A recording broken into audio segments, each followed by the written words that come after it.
네, 창세기 강의 세 번째 시간입니다. 오늘은 그 궁창의 창조부터 해서 다섯째 날 창조된 그 모든 하늘의 그 새들과 또 땅의 짐승들의 창조에 이르기까지 우리가 한번 살펴보도록 하겠습니다. 그리고 다음 주에는 우리가 사람을 창조하신 그 하나님의 능력에 대해서 우리가 살펴보게 될 것입니다. 창세기 1장 우리가 시작하면서 태초에 하나님께서 천지를 창조하시니라. 하나님께서는 무에서 유를 창조하셨죠. 그 어떤 과학자들도 하나님의 창조를 믿지 못하면 그 모든 과학들은 사실은 이루어질 수가 없는 것이죠. 그 창조의 바탕 위에서 모든 과학들이 이루어지는 것이고, 또 과학이라고 할 때는 사실은 하나님을 섬기는 학문입니다. 과학이 신학과 배치되는 것이 아니라 하나님의 창조들을 밝혀내는 과정들이 사실은 과학이죠. 많은 창조 과학자들이 성경에 나와 있는 이야기들을 통하여서 오늘도 우리가 나오게 되겠지만 하나님의 놀라운 그 창조의 능력들을 발견하고 있습니다. 하나님의 창조를 믿지 않는 그 과학자들에게 어떻게 그 빅뱅이 일어났고 또 세상에 만물들이 생겨났는가라고 물어보면 그냥 우연이다, 그냥 우발적으로 일어난 것이다 라고 설명을 할 수밖에 없는 것이죠. 그들은 빅뱅을 설명할 수가 없습니다. 왜냐하면 빅뱅이 일어나지 않았기 때문이죠. 그들은 가설이고 추측하는 것입니다. 그것을 과학이라고 그들이 신봉하고 믿고 있는 것이죠. 어떤 해답을 줄 수 없으니까 그것이라고 믿고 있는 것입니다. 그러나 성경은 분명하게 온 우주 만물이 또 우리 인간들이 세상에 눈에 보이는 모든 것들 뿐만 아니라 눈에 보이지 않는 모든 영적인 세계까지도 하나님께서 그분의 말씀으로 창조하셨고, 그 모든 것들은 하나님의 능력 가운데 무에서 유가 창조되어졌다라고 말씀하고 있는 것입니다. 그래서 1절에서 태초에 하나님이 천지를 창조하시니라 라고 했을 때는 그 천지가 가리키는 것이 단순히 하늘과 땅이 아니라 모든 것들을 창조하신 것입니다. 하늘과 땅에 있는 모든 것들을 창조하신 것이죠. 오늘도 나오게 되겠지만 넷째 날에 태양이라든가 달이 창조되는데 그것은 이미 창조된 것들을 정렬하고 배치하는 과정이지, 사실은 첫날에 하나님께서 말씀으로 모든 것들을 창조하신 것입니다.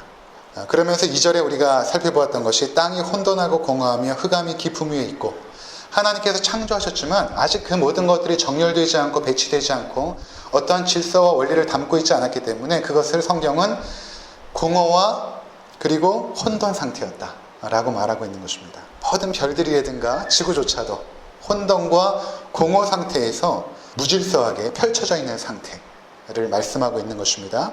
그리고 하나님의 영은 수면 위에 운행하시니라, 그렇게 말씀하고 있습니다. 수면 위에 운행한다라는 것이 원어로 보면은 닭이 알을 이렇게 품는 것, 그것을 의미하는 단어거든요. 그러니까 하나님께서 그 모든 창조물들을 이렇게 품고 있는 것입니다. 하나님의 영은 성령이죠. 그러니까 창조 때 이미 하나님의 영 성령께서도 이 창조에 함께 동참하셨음을 의미하는 것입니다. 그리고 3절에 하나님이 이르시되 빛이 있으라 하시니 빛이 있었고, 이 빛은 태양이 아닙니다. 태양이 아니라 하나님이 어떤 빛을 만드신 것입니다. 이 빛이 있으라 하실 때에 드디어 이 창조된 모든 천지 만물들, 우주에 있는 별들과 은하계와 그 셀 수 없는 그 모든 것들이 드디어는 질서를 갖게 되었고, 정렬을 갖게 되었고, 원리를 갖게 되었고, 조직화되기 시작했던 것입니다. 빛이라는 것이 이제 그런 의미가 있습니다. 사물의 어떤 원리들은 대부분 빛에서 발견되지 않습니까? 그러니까 빛이 있으란 것은 그 모든 사물들이 질서와 정렬을 이루었다 라고 말하는 것입니다. 그리고 하나님이 4절에 보니까 빛이 하나님이 보시기에 좋았더라. 그리고 하나님이 빛과 어둠을 나누신 것입니다. 여기서 어둠은 죄악이 아니라고 말씀을 드렸죠. 빛이 있을 때의 상대적인 개념이 바로 어둠입니다. 그러니까 여러분 잘 보시면 이 지구도 이미 이제 창조가 되어졌거든요. 우리가 사는 지구도 창조되어졌는데, 빛이 있으라 하실 때 어떤 현상이 일어나기 시작했냐면 지구가 돌기 시작한 것입니다. 그 전까지는 지구가 캄캄한 혼돈과 공허 상태에 있었는데 빛이 있으라 하실 때 지구가 자전하기 시작한 것이죠. 지구가 자전하니까 생긴 현상이 무엇입니까? 어둠의 상태가 생기죠. 빛이 있는 공간에서는 빛이지만 반대편에 어둠이 생겼다는 것은 지구가 자전을 하기 시작했다. 그래서 이제 우리가 사실은 빛만 있다고 한다면 여러분 우리가 어떻게 살겠습니까? 저도 뉴질랜드에 살 때 이제 여름이 되면 9시까지 밝습니다. 저녁 9시가 됐는데도 밝아요. 잠을 자야 되는데 그리고 한 4시만 되면 또 밝아져요. 그러니까 생활하기가 참 힘들더라고요.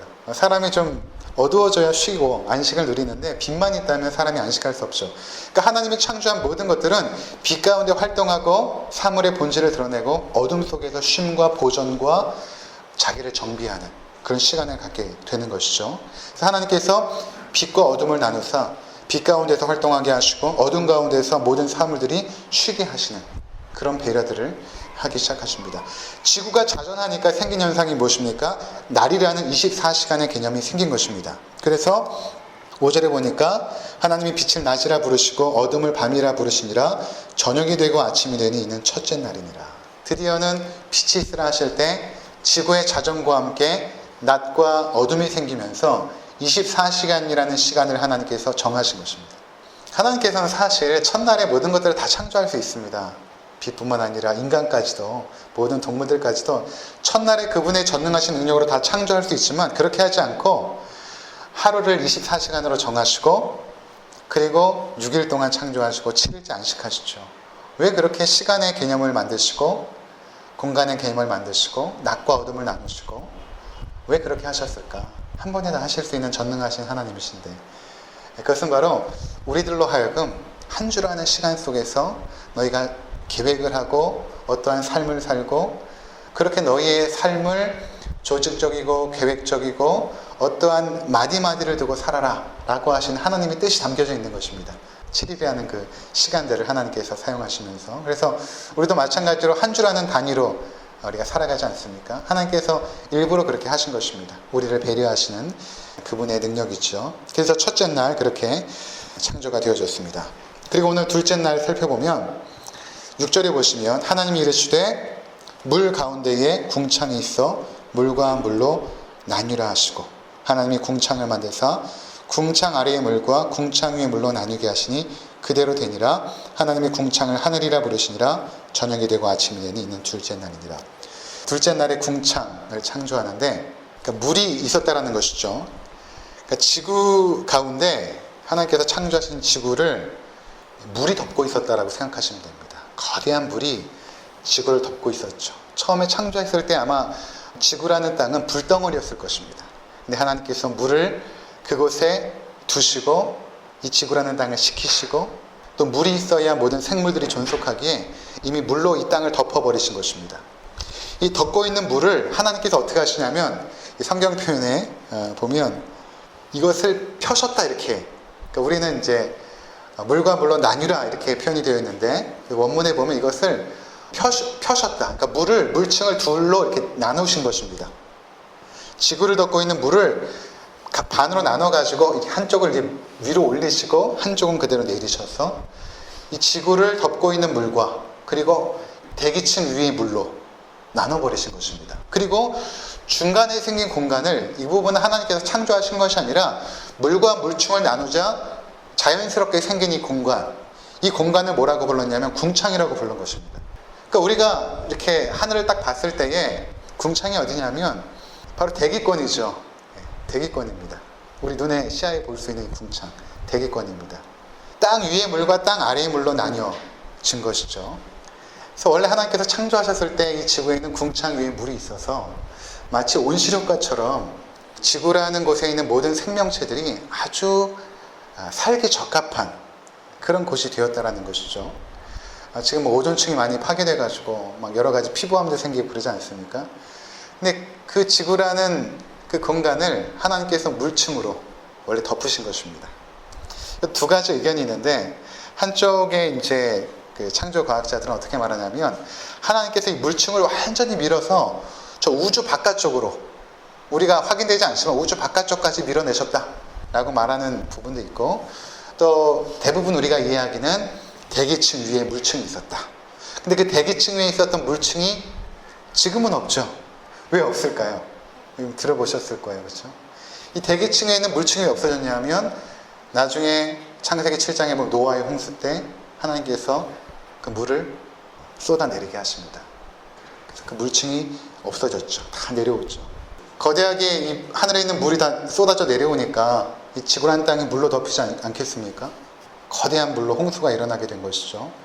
그래서 거의 1년 동안 이 물층이 지구를 덮고 있었으니까 그래서 어떤 사람들은 그랜드 캐년, 저도 가보진 않았지만 뭐 갔다 오신 분들 계시겠지만, 그 그랜드 캐년이 크기가 얼마냐면 우리나라 크기입니다. 그랜드 캐년이 우리나라 크기. 근데 진화론자들은 그 그랜드 캐년에 있는 그 층들, 그 수많은 그 층들에 있는 그 화석들을 분석해서 지구가 뭐 수억 년 되었다, 이렇게 이제 주장을 하죠. 근데 사실은 그랜드 캐년이야말로 이 하늘의 물층이 뚫고 내려와서 지구를 덮었던 그 노아의 홍수의 흔적입니다. 한 번에 생긴 것입니다. 그 물이 확 쓸려 나가고 오면서 그 물층들이 생긴 그 흔적들이 그랜드 캐년입니다.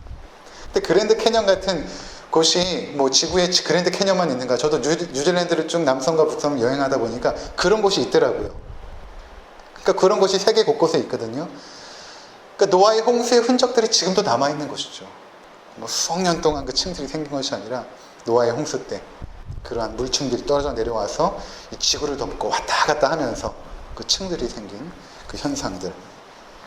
자, 그래서 이렇게 하나님께서 이 물층을 나누시고 하늘 궁창 위의 물과 궁창 아래의 물로 나누시고 이것을 궁창으로 만드신 이 일이 둘째 날에 이루어졌다라고 성경은 말씀하고 있는 것입니다.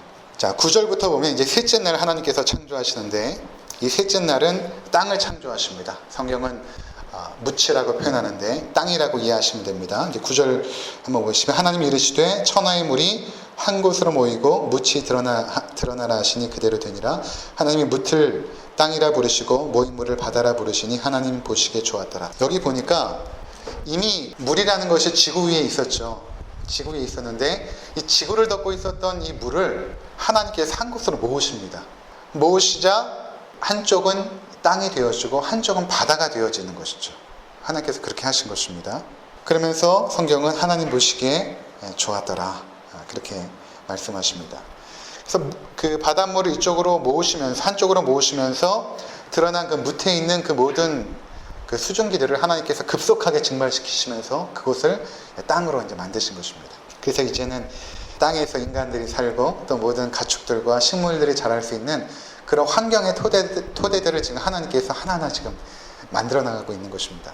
그러니까 첫째 날부터 시작하여서 하나님께서 목표하시는 것이 무엇인가 하면 하나님이 창조하시는 그 인간, 가장 존엄한 그 인간들이 가장 살기 좋은 공간들로 하나님께서 지금 빚어나가고 계신 것이거든요. 펼치시면서 궁창 위에 물을 펼치시고 땅을 드러나게 하시고 바닷물을 모으시면서 인간들이 가장 살기 좋은 공간들을 지금 하나님께서 하나하나 만들어가고 있음을 보게 되는 것입니다. 자, 그래서 10절에 보니까 하나님이 묻을 땅이라 부르시고 모인 물을 바다라 부르시니 하나님 보시기에 좋았더라. 하나님 보시기에 좋았다라고 하는 것은 하나님께서 목표하시는 그 생명의 터전, 인간이 살고 또 하나님이 축복하시는 모든 그분의 백성들이 이제 살아가는 가장 적합한 곳으로 드디어는 만들어졌다. 하나님의 목표하신 그 뜻에, 하나님의 의지에 가장 적합한 곳으로 만들어졌다라고 표현하고 있는 것입니다.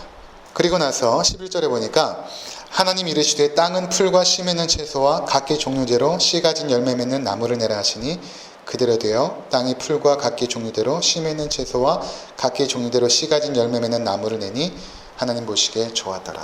하나님께서 식물을 창조하십니다. 그러니까 최초의 식물들은 그 생명체들이 어떤 미생물이 아니라 이미 하나님께서 완성된 종들을 만드신 것입니다. 그러니까 풀을 만드시고 완성된 풀을 만드시고 채소를 만드시고 또 나무들을 만드시고 또 모든 식물들을 동시에 지으신 것입니다. 땅의 모든 생명체들의 본거지가 바로 생기게 된 것이죠. 모든 채소들과 나무들과 그것들이 자랄 수 있는 그 준비를 해놓으시고 드디어는 그 땅에서 그것들이 자라게 하신 것입니다. 그러니까 처음에 뭐 씨앗이 심겨져서 자란 것이 아니라 처음부터 한 종류를 만드신 것입니다. 종을 만드신 것이에요. 그러니까 진화론자들은 종과 종 사이에 다른 종으로 변이가 되지 않습니까? 그렇죠? 종속화, 뭐 강문계 해가지고 그것들이 이제 왔다 갔다 하면서 어떤 종들이 서로의 종으로, 원숭이의 종이 인간의 종으로 이렇게 되었다고 주장을 하는데 그것이 아니라 처음부터 한 종류들을 만드신 것입니다. 처음부터 한 종류들. 자, 생명체들로 이제 땅이 덮이게 된 것이죠. 새 영의 근원이신 이가 생명체를 창조하신 것입니다. 그래서 모든 식물들이 단 하루 만에 다 창조된 것입니다. 우리 눈에 보이는 모든 나무와 식물들, 그 모든 것들 하나님께서 단 하루 만에 그 땅 위에 다 창조하신 것입니다. 자, 이제 창조의 그 반이 지났죠. 3일 동안의 반이 지난 것입니다. 이제 넷째 날 창조를 하시는데, 넷째 날은 하나님께서 이제 광명을 창조하십니다. 우리가 잘 아는 태양과 달을 창조하십니다. 14절에 보시면 하나님이 이르시되 하늘의 궁창에 광명체들이 있어, 이렇게 말씀하십니다. 낮과 밤을 나누게 하고 그것들로 징조와 계절과 날과 해를 이루게 하라. 또 광명체들이 하늘의 궁창에 있어 땅을 비추라 하시니 그대로 되니라. 하나님이 두 큰 광명체를 만드사 큰 광명체로 낮을 주관하게 하시고 작은 광명체로 밤을 주관하게 하시며 또 별들을 만드시고 1월 성신을 창조하신 것이죠.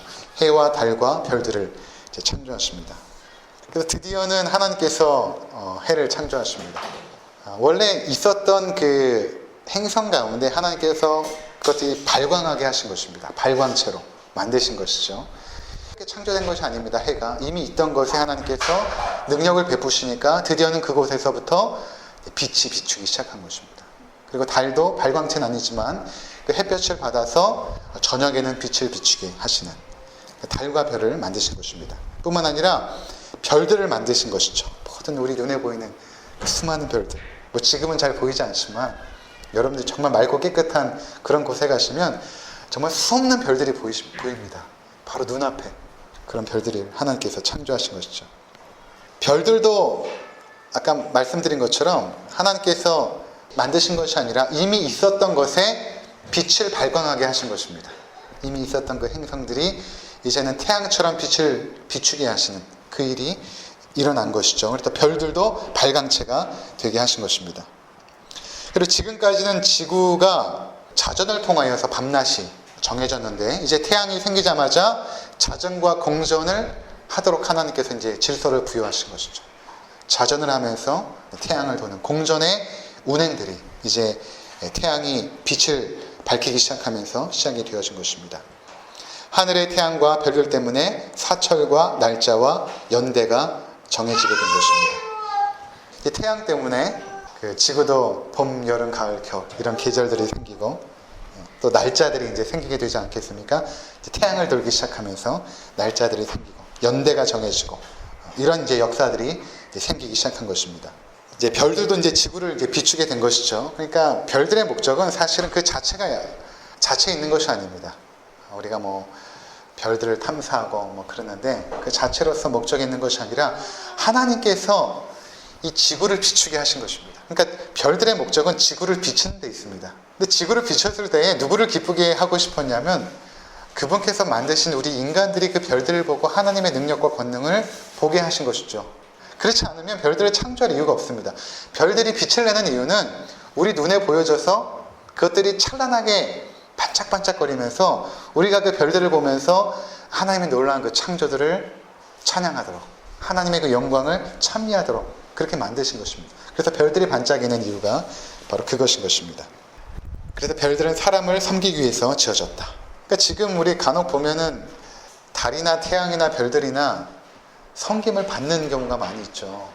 성경에서는 이것을 철저하게 금지하는데 세상의 모든 그 신들을 보면 별신, 달신, 뭐 태양신들 있지 않습니까?